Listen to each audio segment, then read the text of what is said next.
Well, my wife may kill me for showing you all this, but this is a chunk of our garage. So last year, to try to clear up some space, I made shelves. Took a sheet of 19/32 plywood and some 2x4 studs, along with some scrap wood that I had on hand. I ripped that 4x8 into a pair of 2x8s, mounted them into studs, cut these out, notched them so that it would sit flush and that the plywood would be able to sit right on it. And it did a pretty good job of taking some of this stuff out of the way. But what do garages do? They add stuff. So today, I'm doubling that shelf. And it's time for Santa and Frosty to come out and take their posts. At least that got them out of the way. All right, so the level I brought out was a whole lot longer than I needed, but it was the handiest one I had. So what I'm doing is I'm going to make this level, and I'm going to draw a line along the bottom. I'm going to do the same thing down there, and then I'm going to find studs. All right, so now it's time for the stud finder. So there should be one right about here, because I had that one from before. Now it says this is my center point, which means that that's my stud. Just to confirm, I'm gonna bring it down here. On the existing brackets, I used one screw in each stud because I was able to hit 2 studs with each bracket. However, in this case, I'm only gonna have 1 stud for this additional support. So I'm going in over under, and I'm gonna drill pilot holes.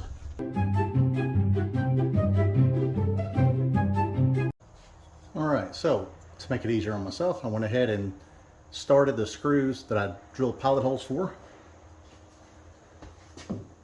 Gonna line these screws up with my mark, drill them in. I'm gonna repeat the process up top. Now when I go and I notch these, I'm gonna notch like this about halfway deep through the wood. Hope I don't run into anything like that. And that way I'll have support on this end for both. Over there, the end brackets are going to support it. All right, so I've got my mark here. I've got another one up there. I set the depth on my circular saw. Let's notch this baby out.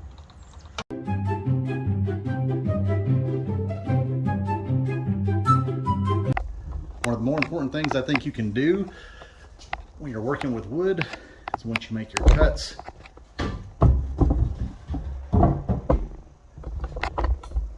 test fit.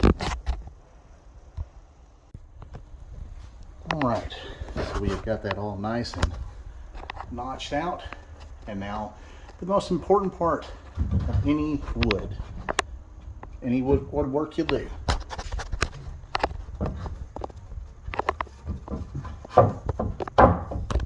Test fit. I want you to think slide right on there. Good to go. All right, so when I built this originally, I put multiple screws in around the border so I could have it solid and not have to worry about it. So I'm going to take all these out, shift that box up top, shift this shelf up top. I'm going to loosen this up, slide it over. Sorry. I'm going to take these loose, slide this beam forward about 2 inches. Do the same down here. And I'm going to slide this under the middle of those two. So for a change, I had my realization before I had this thing put together backwards. I realized the smart thing to do is going to be to put the full sheet of plywood up on the top and the 2-piece on the bottom, so that if I need this space temporarily, I can take this part out and store it until I actually can put it back. So I ended up setting it up like this and like that, so that this has something to go to on both sides, and I'll notch it in. It'll set flush with a notch, and there'll be another cross piece all the way across on the front once I take that piece down. All right, so, you know, there's a saying in woodworking, measure twice, cut once. There's an excellent reason so you don't take too much off.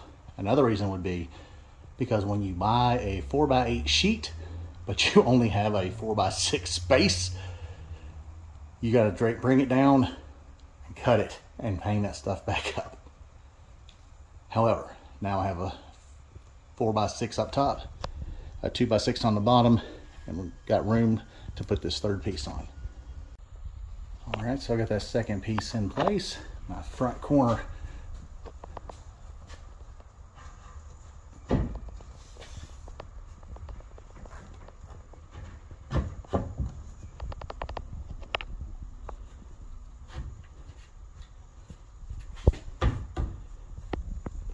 like a glove.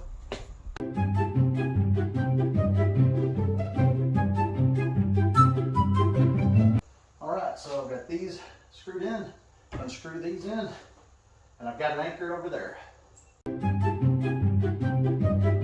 So something that I was going to run into is over at the edge, there's no way to go in, and I don't want to go up. So, and if you try this, it'll just skid. However, if you drill it in until it starts, then you can twist it and feed it on in.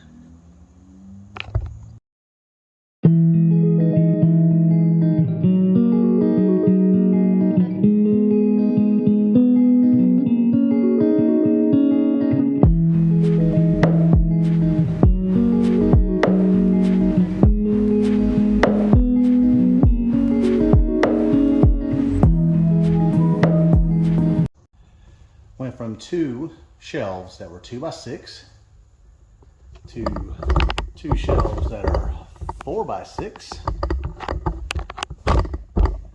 All that open space that was right here above what was a mess down here, full now. I was able to better utilize some of this lip around the edge of the garage that's over cinder block. Now we don't have quite so much stuff crawling up the sides of the garage, and more of this stuff is going to get moved around, shuffled out. Some of it's going to end up on walls, like I believe the holiday stuff that gets hung on doors is probably going to be put up here, and be a better, more efficient use of the space. So the garage is not quite the disaster it's always been.